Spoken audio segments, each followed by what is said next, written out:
네, 안녕하십니까, 여러분들. 또 지난 한 주 평안하셨나요? 또 일상에 살면서 이렇게 수고 많이 하시고, 또 한 주를 보내신 여러분들을 주님의 이름으로 축복합니다. 너무 고생 많으셨고요.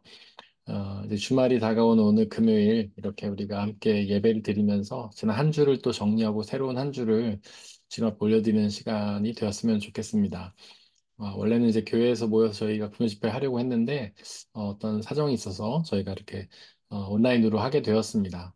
우리가 이 시간 뭐 온라인으로 하든 어디서 하든 하나님께 집중하고 그분의 말씀을 나눌 시간은 다 귀할 거라고 생각하고요. 오늘 이 시간 하나님께서 또 크신 은혜로 우리와 함께 해주시기를 소망하며 기도합니다. 우리 함께 기도하고 집회를 시작하도록 하겠습니다. 사랑과 은혜 하나님, 이 시간 저희와 함께 계신 줄을 믿습니다. 저희가 이렇게 각자의 초소에서 온라인으로 모여서 금요 집회를 드립니다. 하나님 이 시간 우리에게 말씀하여 주시고, 우리를 깨닫게 하여 주시고, 우리가 말씀을 통하여서 주님의 은혜를 깨닫고, 주님의 기쁨을 회복하고, 주님 주시는 자유를 누리는 복된 시간으로 인도하여 주옵소서.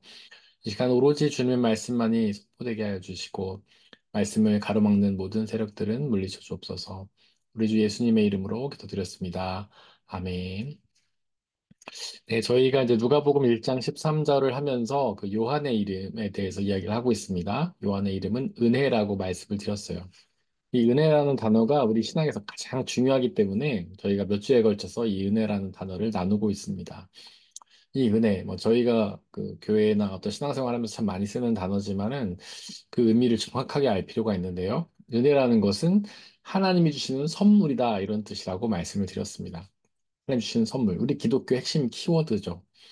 그래서 지난 시간에 저희가 나눴던 것은 이제 우리는 이제 은혜다, 선물이다 하면은 뭐 좋은 것, 하나님 주시는 좋은 것만을 자꾸 선물이라고 생각하는 경향이 있어요. 그래서 은혜 받기 원합니다. 그렇게 기도하면서 우리가 생각하는 거는 어떤 물질적인 축복을 받는다던가, 세상적인 성공을 누린다던가, 어떤 권력이나 명예를 얻는다던가, 이런 것들만 자꾸 떠올립니다. 근데 은혜라는 것은 우리가 생각할 때는 좋은 것만 은혜지만 하나님이 주시는 모든 것은 다 은혜예요. 그게 우리가 좋은 것으로 경험하든 좋지 않은 것으로 경험하든 하나님 주시는 것은 다 은혜입니다. 하나님이 보실 때는 다 좋은 거죠. 우리에게 좋은 걸 주세요, 하나님은요. 우리를 뭐 사랑하셔서 창조하신 분이 아닙니까? 하나님은 사랑이시고 우리를 사랑해서 창조하셨는데 우리를 창조해놓고 우리를 괴롭히기를 원하지는 않으시잖아요. 우리 하나님께서. 우리 하나님 우리에게 가장 좋은 걸 주길 원하십니다. 성경에도 그렇게 기록이 되어 있죠. 그래서 하나님은 가장 좋은 걸 우리에게 주시는데 다만 그것을 우리가 경험할 때 우리 개인적인 생각으로는 좋은 것으로 경험하기도 하고 그렇지 않은 것으로 경험하기도 하는 것뿐입니다. 하나님이 보실 땐 다 좋은 거죠. 이제 그러면서 이제 어린이들의 이제 이야기를 저희가 비유로 들자면, 이렇게 부모는 아이들을 위해서 음식을 해줄 때 여러 가지 해주잖아요. 근데 아이들이 좋아하는 것도 해주지만 싫어하는 것도 해주죠. 아이들이 좋아하는 건 뭐 뻔하잖아요. 달달한 거죠. 뭐 아이스크림이나 초콜릿, 과자 이런 걸 좋아하죠. 근데 우리 부모들이 어디 그런 것만 줍니까? 그런 거 줬다가 이제 큰일 나죠. 아이들이 뭐 살 찌는 거는 기본이고 어떤 병을 얻을 수도 있고요. 정상적인 어떤 성장이 어려울 수도 있죠. 그래서 아이들이 어떤 어렸을 때 키에와 지혜가 자라는 게 아니라 어떤 불균형적인 성장을 할 수가 있고 비만이 올 수도 있겠죠. 그렇지만 아이들이 싫어하지만 아이들에게 좋은 걸 주지 않습니까? 야채를 준다든지 뭐 버섯, 당근 이런 걸 주잖아요. 고기를 먹이기도 하고. 그 아이들이 싫어하지만 그걸 먹여야 되잖아요. 그래서 뭐 딜을 하기도 하죠. 야, 한 개만 먹어라, 제발. 너 줄 테니까 요만큼만 먹어. 막 이런 식으로 딜을 하기도 하죠. 근데 그게 아이들의 입장에서는 괴로운 일이죠. 죄송합니다. 내가 이렇게 싫어하는 야채를 왜 억지로 먹이는가? 내가 정말 당근 싫어하는데 왜 이렇게 억지로 먹이는가? 그런 생각을 하지 않겠어요? 이제 저는 좀 어렸을 때부터 약간 아이들이 싫어하는 거를 좀, 먹였는데, 뭐 억지로 뭐 이렇게 다 먹어라 이런 건 아니었고 조금씩 야, 너 이만큼은 최소한 먹어야 돼. 이렇게 야채를 좀 먹였어요. 그랬더니 최근에 이제 저희 아이들이 하는 말이 그때는 참 괴로웠대요. 그런 걸 아빠가 주는 게 너무 싫었대요. 근데 지금은 이해가 된다는 거예요. 이제 뭐 10살, 14살이고 10살이고 그런데 이제는 아빠가 그때 왜 그런 걸 먹였는지 이해가 된다는 거예요. 그것 때문에 자기가 뭐 키도 크고 건강할 수 있었다 뭐 이런 얘기를 하더라고요. 그런 겁니다. 하나님이 주실 때는 다 좋은 거예요, 우리한테요. 지금 우리가 경험하는 일들 있지 않습니까? 때로는 뭐 좋은 일도 경험하고 힘든 일도 경험하잖아요. 그 가운데서 우리는 그런 고백을 드리지 않습니까? 하나님, 왜 이렇게 어려운 일을 나에게 주십니까? 너무나 큰 시련 아닌가요? 괴롭고 힘든 일을 주시기도 하시잖아요. 그런데 그게 하나님 볼 때는 우리에게 가장 좋은 거라는 거예요. 근데 우리 생각엔 아무리 생각해도 이게 좋은 걸 수 있을까? 이렇게 어렵고 힘든 상황이 정말 좋은 걸 수 있을까라고 생각할 수 있지만은 그건 우리의 생각과 지혜가 제한적이기 때문이죠. 하나님의 그 크신 뜻을 이해할 수 없기 때문이에요. 그래서 하나님이 보실 때는 충분히 좋은 거지만 우리는 그걸 이해할 수 없기 때문에 단지 어렵고 힘든 일로만 경험한다는 거죠. 하지만 시간이 흘렀을 때 그 모든 일들이 이렇게 하나님의 뜻 가운데 이루어졌을 때, 그리고 우리의 지혜가 능력이 자랐을 때에 그것을 보면 이제 깨닫게 되는 거죠. 아, 과연 하나님이 이래서 우리에게 이런 일들을 허락하셨구나라는 사실을 깨닫게 된다는 겁니다. 욥이 그런 고백을 했잖아요. 근데 욥은 참 이제 우리가 위대한 신앙인이라고 생각하는 게 그런 걸 굉장히 일찍 깨달은 사람이에요. 사실 이제 욥기는 성경 중에서 가장 인기가 없는 책이죠. 사람들이 설교 듣고 싶어 하지 않는 책이에요. 물론 결말은 좋아합니다. 결말. 욥기의 결말이 해피엔딩이죠. 욥이 어떤 큰 고난을 겪어났을 때 그가 갖고 있던 물질의 두 배의 축복을 받는다. 우리는 그것에 포커스를 두고 그것 자체를 좋아하지만 사실 그 중간이나 앞에 이야기는 싫어합니다. 욥이 당한 고난을 당한 이야기라든지 뭐 그게 42장 정도 되는데 마지막 끝날 때까지 계속 고난받는 이야기 아니겠어요? 그래서 목사님들이 설교도 잘 안 합니다. 그 욥기를 가지고는. 그런데 저는 그렇게 생각하지 않습니다. 뭐 저뿐만 아니라 여러 신학자들도 그 욥기를 굉장히 이제 좋게 보시는 분들이 높게 귀하게 보시는 분들이 많이 계신데 뭐 심지어는 욥을 구약의 예수님이다. 예수님을 예표한다라고 얘기하는 사람도 있어요. 근데 사실은 아브라함을 혹은 다윗을 예수님의 구약적 예표, 구약에서 예수님을 상징하는 인물로 뽑는 그런 책자들이 좀 있지만 사실은 더욱 예수님에게 가까운 거는 욥이라는 거죠. 어떤 공통점이 있는가? 그 고난을 겪어내고서 하나님의 뜻을 이뤘다라는 공통점이 있는 거예요. 어, 다른 어떤 신앙의 미인들, 뭐, 아브라함이나 모세나 다윗보다도 훨씬 더 가까운 공통점이 있는 거죠. 그 고난이라는 것을 통과하고 그 끝에 하나님의 이뤘다는 그 공통점. 근데 욥은 이제 고난을 처음에 당하기 전부터 하나님께서 그의 믿음을 의롭다 판단하셨죠. 하나님은 영원하신 분이잖아요. 여기서 영원이라는 것은 하나님이 과거, 언제나 계신다는 뜻이에요. 영원한다는 것은 크게 두 가지 뜻인데, 시작과 끝이 없다. 그리고 언제나 존재하신다. 이런 뜻이에요. 하나님이 영원하신 분이라는 건 이 두 가지 뜻을 가지고 있습니다. 첫 번째, 하나님께는 시작이 없고 끝이 없죠. 태초에 하나님이 천지를 창조하셨을 때 그 태초 이전, 태초라는 것은 독일어로 암빵, 우주의 시작이죠. 그 시작 이전에 하나님이 계셨어요. 하나님이 계시면서 우주를 창조하셨죠. 그 시작점에서 우주를 창조하셨죠. 그러니까 하나님께는 시작이 없어요. 하나님께는 끝이 없죠. 요한계시록에 보면 종말을 다룹니다. 이 온 세상이 다 사라지죠. 그리고 새로운 하늘과 새로운 새 땅을 주시는데 그때 하나님이 계세요. 그러니까 하나님은 시작 이전에 계셨고 종말 이후에도 계시는 존재. 시작과 끝이 없는 그런 존재시죠. 그게 하나님의 영원성이에요. 그런 존재 이 세상에 하나님밖에 계시지 않죠. 우리에게는 시작이 있고 끝이 있지 않습니까? 우리에는 생일이 있잖아요. 생일이라는 건 시작이 있다는 거죠. 이 우주에게도 시작이 있죠. 이 세상 모든 만물에게는 시작이 있습니다. 그리고 끝이 있죠. 제가 죽을 날은 뭐 제가 알진 못하지만 어느 정도 대충 정해져 있지 않겠습니까? 네. 뭐 짧게 살 수도 있고 오래 살 수도 있지만은 기껏해야 뭐 100살을 넘기진 못하죠. 그러니까 제가 어느 정도 선 이후에는 존재할 수 없을 것이다. 저의 종말이, 저의 끝이 어느 정도 정해져 있죠. 그건 모든 사람에게 다 마찬가지입니다. 누구나 피해갈 수 없는 운명이죠. 우리는 영원할 수 없어요. 하나님만이 영원하십니다. 영원성의 두 번째는 언제나 존재하신다는 거예요. 과거에도 존재하시고, 현재에도 존재하시고 미래에도 존재하신다. 여기서 우리가 유의해야 될 거는 과거에는 존재하셨고 현재 존재하시고 미래 존재하실 것이다가 아닙니다. 하나님은 과거에도 지금 존재하십니다. 지금도 존재하시죠. 그리고 미래에도 존재하세요. 존재하실 것이다가 아니라 존재하십니다. 하나님께는 모두 다 현재적으로 어디에나 존재하시는 거예요. 무소부재라고 하잖아요. 어디에나 존재하시고 언제나 존재하신 하나님. 그래서 그 하나님께서는 욥의 과거와 현재와 미래를 다 아세요. 왜냐면 그때 계셨기 때문에. 그래서 욥은 하나님께서는 욥을 아예 평가를 하시죠.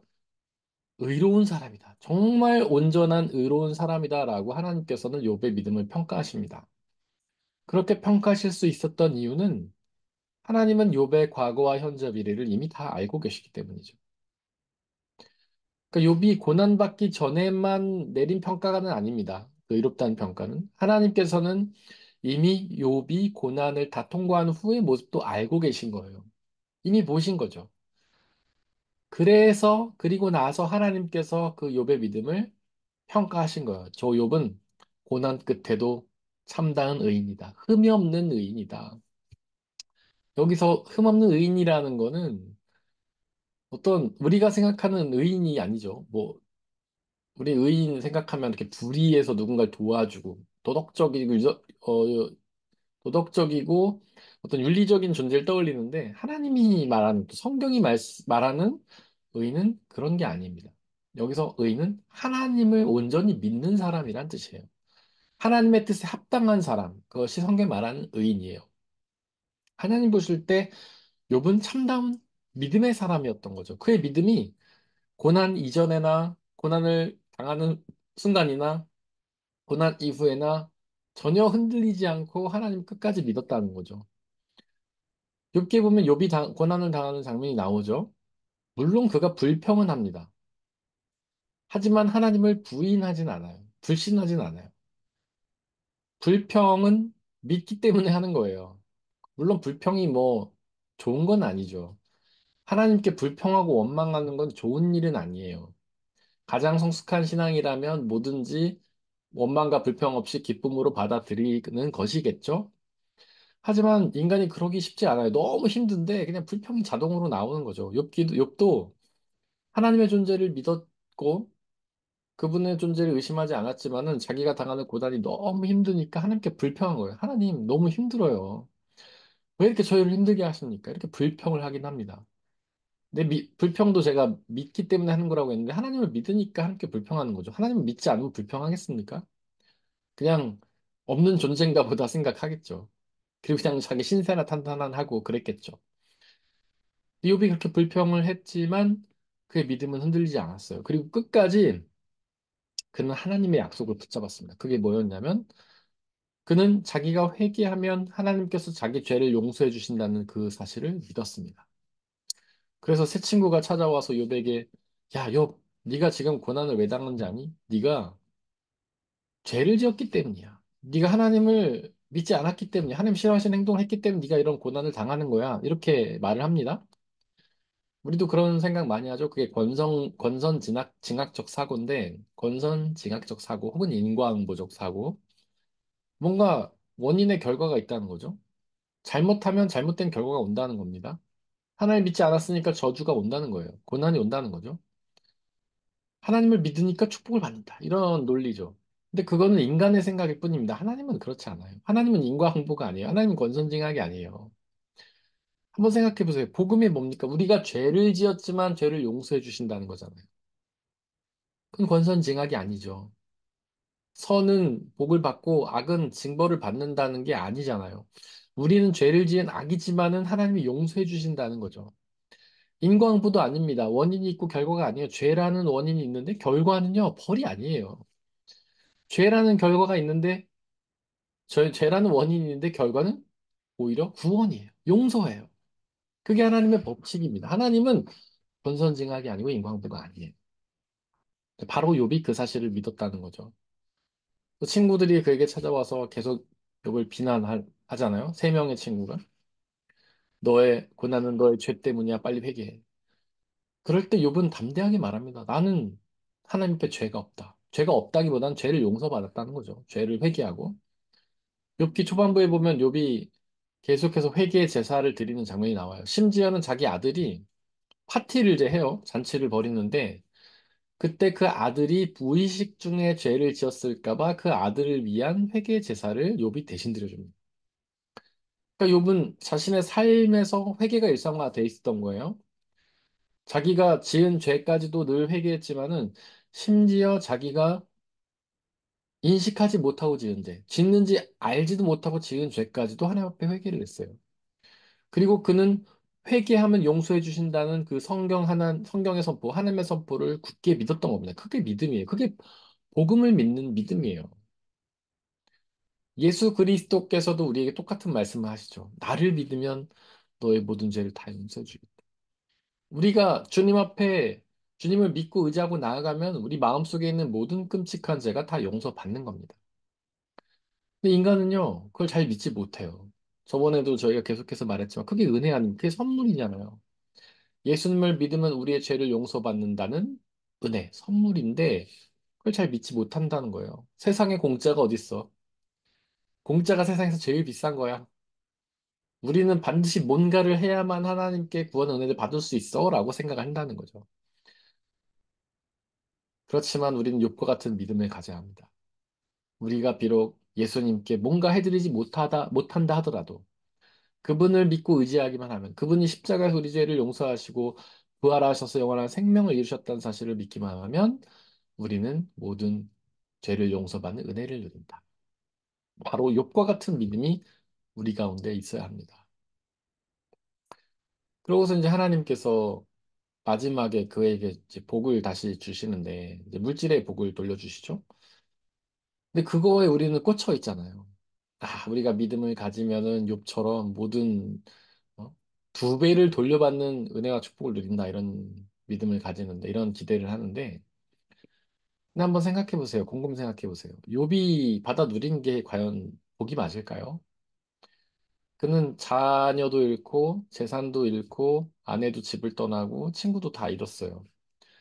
근데 비록 그가 자녀를 두 배의 자녀를 다시 낳죠? 근데 그게 복이에요? 그가 이미 잃었던 그 자녀에 대한 아픔은 사라지지 않을 거 아니에요. 물론 새로운 자녀를 얻긴 했지만 기존에 잃었던 자녀에 대한 그리움이나 그런 사랑의 마음이 남아있죠.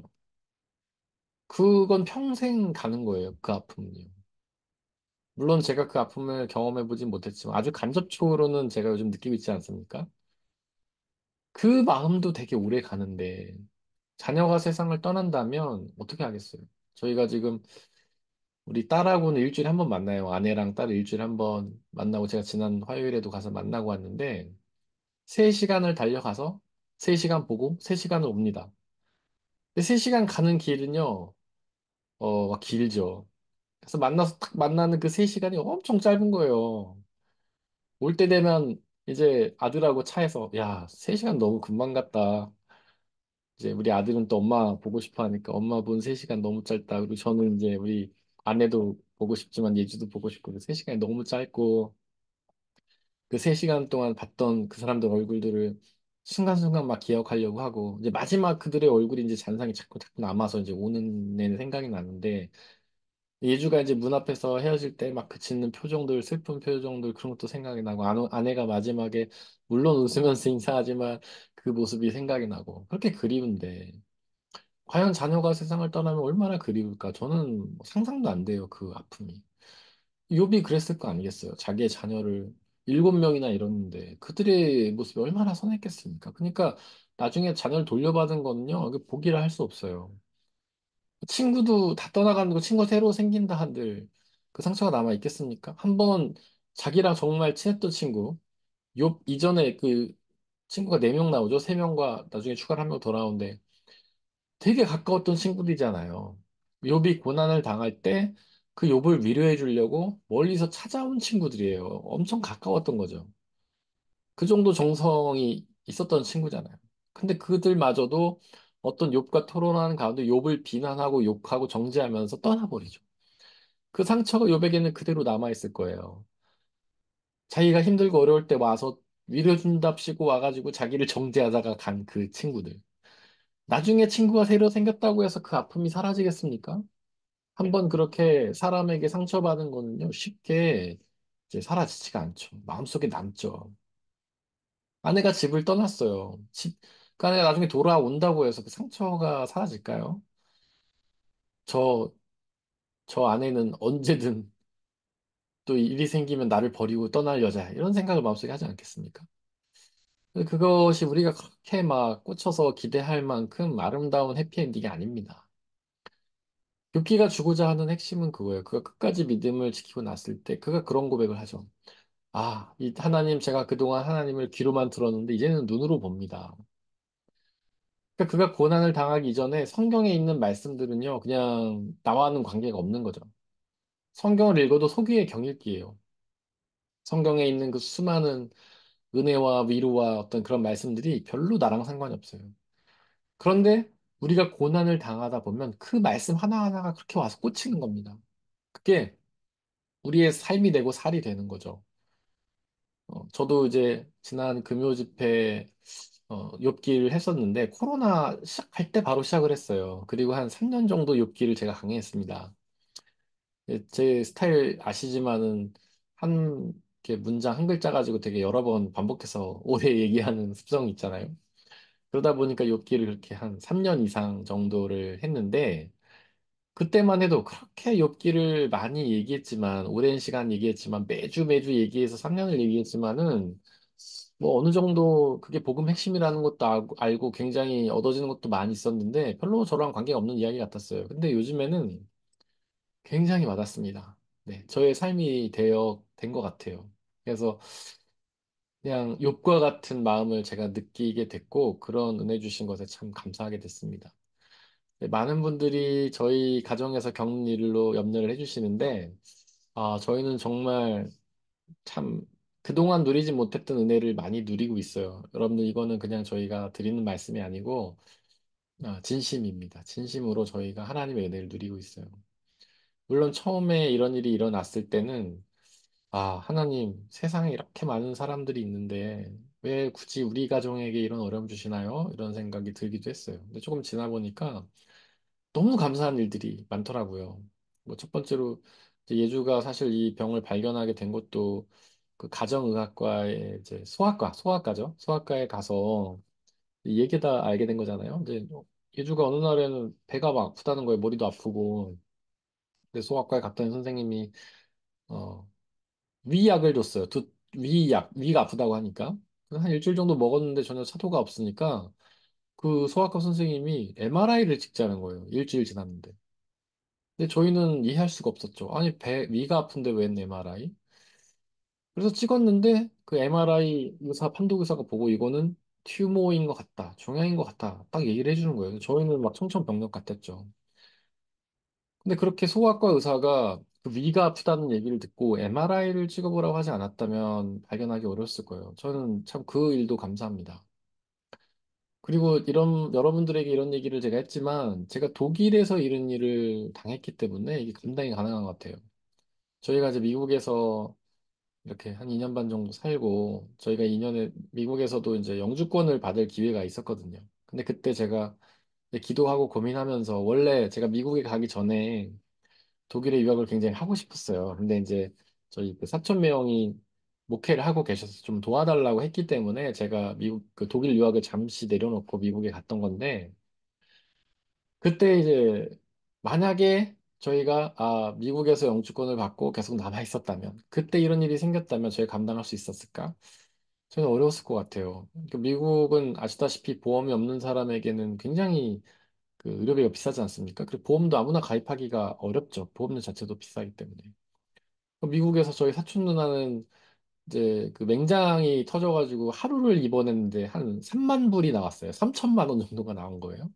근데 우리가 예주와 같은 이런 병이 있었다면 저희는 바로 미국을 떠났어야 됐을 것 같아요. 한국도 마찬가지죠. 한국도 뭐 이게 의료보험 안 되니까 뭐 암이나 종양 걸리면 집안이 망한다 얘기가 있을 정도로 참 어렵지 않습니까? 근데 독일에 있을 때 이런 일을 경험할 수 있어서 참 감사했고 저희가 이런 치료를 참 잘 받았습니다. 수술도 잘 받았고 하이델베르크대에서 뭐 다들 아시다시피 독일에서 세계에서도 가장 이제 알아주는 그런 의료기관이기도 한데 뭐 의술도 좋다고 하지만 제가 가서 참 간호사들에게 참 감동을 많이 받았어요.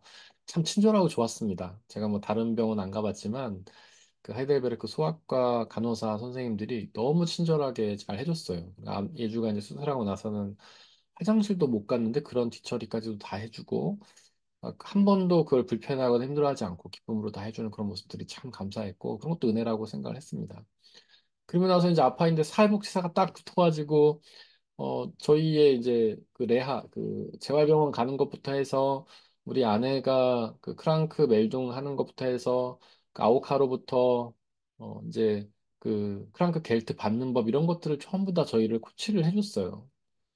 근데 그 사람이 없었다면 저희는 그런 정보가 없었겠죠. 그리고 이제 레하도 그 재활병도 잘 알아봐주고 해서 저희가 좋은 레하에 갈 수 있었고 지금도 이제 가 있는데 제가 방문하러 갈 때마다 그거를 체크했다가 나중에 이제 아오카에서 기름값을 또 일부 뭐 다는 아니지만 일부 보조해 준다 하더라고요. 뭐 그런 것부터 해서 그리고 이제 아내가 아파서 일을 이제 예주가 아파서 일을 하지 못하는 이런 기간에도 월급을 급여를 한 70% 80% 정도 주고 막 이런 것들을 보면 참 감사한 일이 많이 있습니다. 그리고 거기에 있는 선생님들도 뭐 예주 이야기 들어보면 이렇게 정성스럽게 잘 해주고 있고 여러 치료 잘 받으면서 이제 그렇게 있는 모습이 참 감사했어요. 물론 저희 딸이 아직 완전히 치유되진 않았습니다. 아직 그 뇌나 뭐 운동 관련된 이렇게 오른손이나 오른발 아직은 완전 회복되지 않았지만은 그래도 하나님께서 그 가운데 좀 은혜를 주실 거라 생각하고 이것조차 되게 은혜라고 생각합니다. 저는요, 지금은 이제 아이들에게 바라는 게 없어요. 네. 그냥 건강하기만 바랬으면 좋겠고, 이렇게 그냥 같이 서로 사랑하면서 즐겁게 시간 보내고, 이게 그냥 좋은 것 같아요. 전에는 제가 좀 약간 무섭고 엄한 아빠였는데, 이제는 그냥 뭐 되게, 뭐든지 다 용납하고 이해하는 그런 아빠가 되었고요.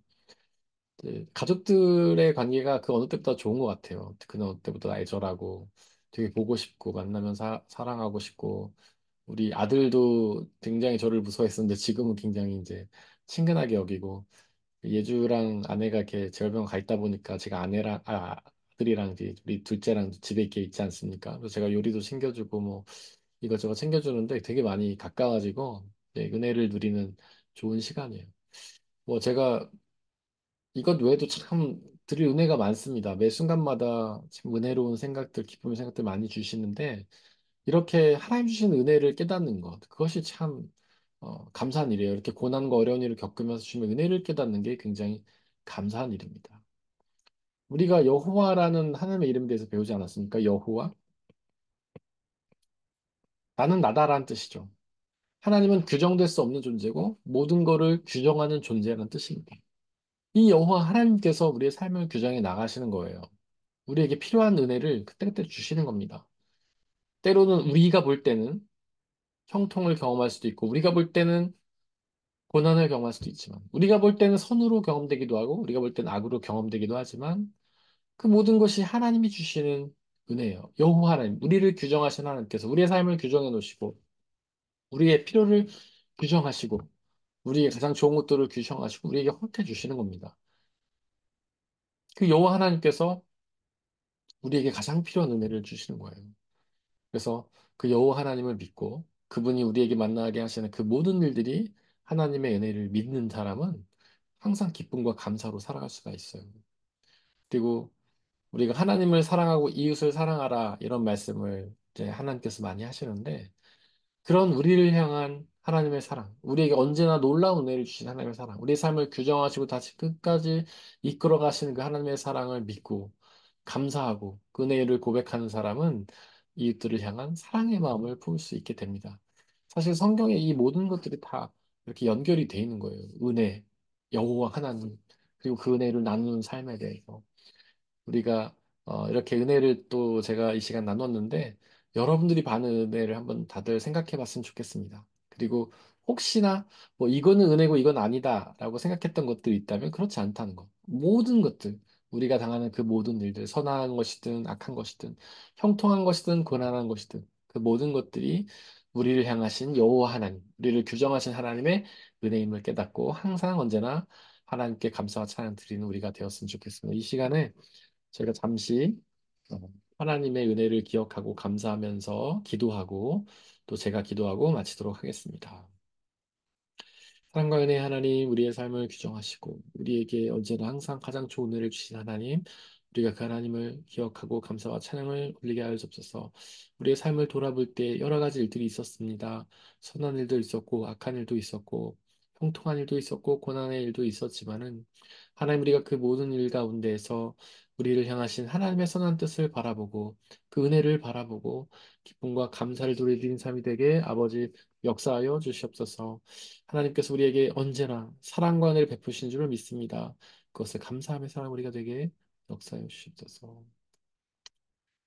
사랑과 은혜의 하나님, 우리를 향하신 하나님의 은혜를 기억하고 감사와 찬양을 드립니다. 우리의 모든 순간이 하나님의 규정이며 하나님의 은혜임을 고백합니다. 비록 우리가 선하게 경험하든 악하게 경험하든 우리가 형통을 경험하든 우리가 고난을 경험하든 그 모든 것 가운데는 우리를 사랑하시는 선하신 하나님의 은혜로운 뜻이 있음을 믿고 고백하며 그네의 감사와 찬양을 돌린 우리의 삶이 되게 역사해 주옵소서. 우리가 매 순간이 하나님의 은혜임을 고백하며 나아간다면 우리에게 놀라운 기쁨을 주실 줄을 믿습니다. 그 기쁨을 소망하며 누리며 살게 하여 주옵소서. 이제 세상으로 나아갑니다. 험한 세상 속에서 세상의 일들이 또한 악한 영들이 우리를 괴롭히고 우리의 생각을 흔들겠지만 우리를 향한 여호와 하나님의 그 은혜를 늘 기억하고 감사하며 하나님께 찬양과 영광을 돌리며 주님 주시는 기쁨과 감사로 복된 삶 살게 역사하여 주옵소서. 하나님 감사합니다. 이 모든 말씀 우리 주 예수 그리스도의 이름으로 기도드렸습니다. 아멘. 좋은 밤 되시오.